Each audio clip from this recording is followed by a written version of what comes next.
আমরা কি করি, দেখবেন যে অনেক লোক আছে বর্তমানে এই জিনিসটা বেশি হচ্ছে যে মানুষ চলে যাচ্ছে হজ করতে পায়ে হেঁটে।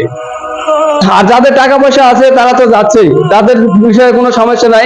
কিন্তু পায়ে হেঁটে নিজেকে কষ্ট দিয়ে কারো সাধ্যের উপর বোঝা চাপিয়ে দেওয়া ইবাদত কি আল্লাহ কবুল করেন?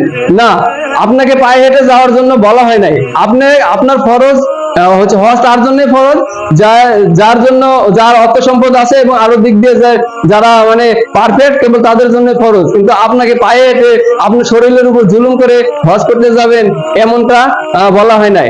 এখন আপনি দেখুন হচ্ছে মিসকাতুল মাসাবিহ হাদিস 728 নম্বর, এখানে রাসূল সাল্লাল্লাহু আলাইহি সাল্লাম বলছে যে কোনো ব্যক্তি যদি বাসায় থেকে হচ্ছে ওযু করে মসজিদে সালাতের উদ্দেশ্যে বের হয়, তাহলে তার আমল নামে একটা হজের সওয়াব লিখে দেওয়া হয়।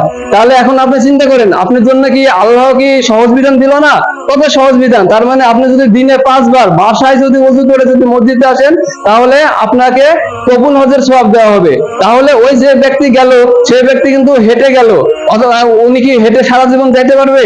পারবে না। কিন্তু আপনি দেখেন, আপনি দিনে 5 বার যদি হচ্ছে মসজিদে আসেন বাসায় ওযু করে, তাহলে আপনি কবুল হজের সওয়াব পাবেন। কিন্তু আপনি এটাই করতে পারেন না। দেখা যাচ্ছে বাড়িতে ওযু না করে আমরা চলে আসি মসজিদে ওযু করতে।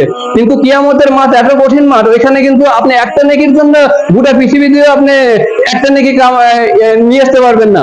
তাহলে আপনি কেন ভুল কাজ করবেন? আপনি কষ্ট করে বাসায় ওযু করুন, ওযু করে তারপরে মসজিদে এসে সালাত আদায় করুন, তাহলে আপনি একটা কবুল হজের সওয়াব পাবেন। আমি রেফারেন্স তো দিয়ে